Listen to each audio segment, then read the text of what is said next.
Most of us spend our lives in a state of constant motion.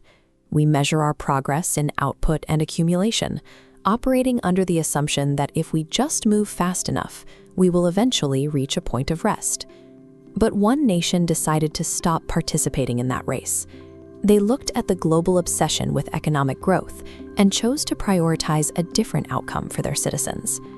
High in the Himalayas, the Kingdom of Bhutan runs its government according to a specific metric: gross national happiness.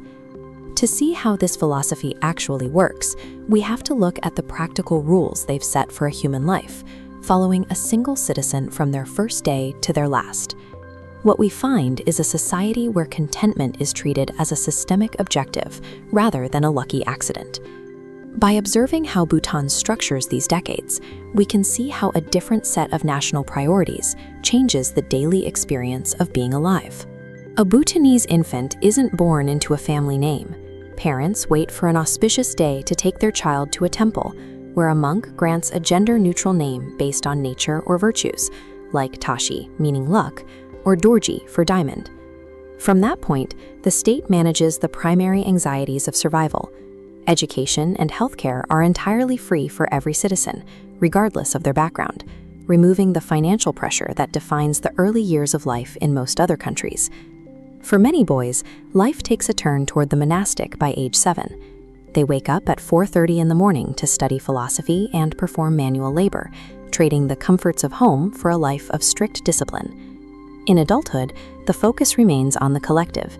Citizens are required to wear national dress in public, the go for men and the kira for women.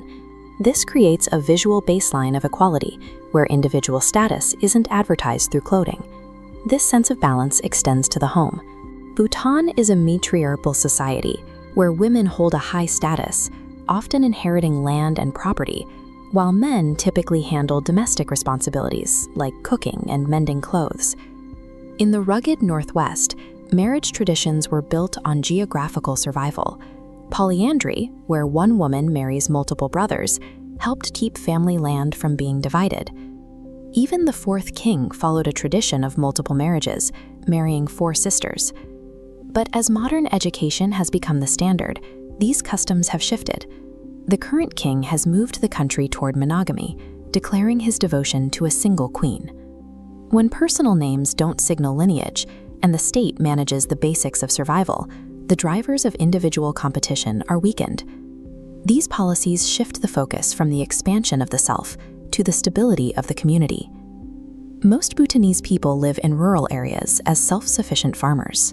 Their agriculture is strictly organic. The government has banned chemical fertilizers and pesticides nationwide to protect the soil and the people. Because of a deep-seated belief in nonviolence, there are no slaughterhouses in the country. Animals like yaks are raised for dairy and butter, while meat is only imported in small amounts during the coldest months. The national diet is built for the mountain climate. The staple dish is emadachi, a spicy stew of chilies and yak cheese, usually served with red rice irrigated by glacial water. This chart shows the relationship between Bhutan's carbon emissions and the carbon absorbed by its forests. Because the constitution requires at least 60% of the land to remain forested, the country actually absorbs more CO2 than it produces. This preference for the natural extends to the city. The capital, Thimphu, has no traffic lights. Drivers follow the hand signals of a white-gloved officer, a human-led system that the public demanded back after a brief trial with automated lights. Bhutanese law treats the external environment as a partner to internal well-being. By protecting the forests and limiting urban automation, the state ensures that the surrounding world stays as unhurried as the people living in it. In old age, the focus shifts entirely to spiritual work. Elders spend much of their time at temples or along mountain roads, spinning prayer wheels to generate blessings for all living beings rather than for themselves. Their homes are often marked with the linga, painted phalluses that serve as traditional symbols to ward off misfortune. It is a celebratory part of the landscape, meant to invite luck and fertility. When a citizen reaches the end of their life, there is very little of the existential fear common in the West. Death is viewed not as a final stop, but as a transition to a new cycle of existence. This is reflected in the practice of sky burials. For humans and even for some livestock, the body is left on the mountainside to be consumed by birds, returning the physical form directly to nature. The cycle eventually restarts. Monks and astrologers study dreams and celestial signs to find the children who are the reincarnations of departed teachers, ensuring the thread of the past continues. From the first name chosen at a temple to the final return to the mountain, the Bhutanese life is built around the rejection of material competition. It is a model that suggests peace isn't a destination to be reached, but a result of how a society chooses to move.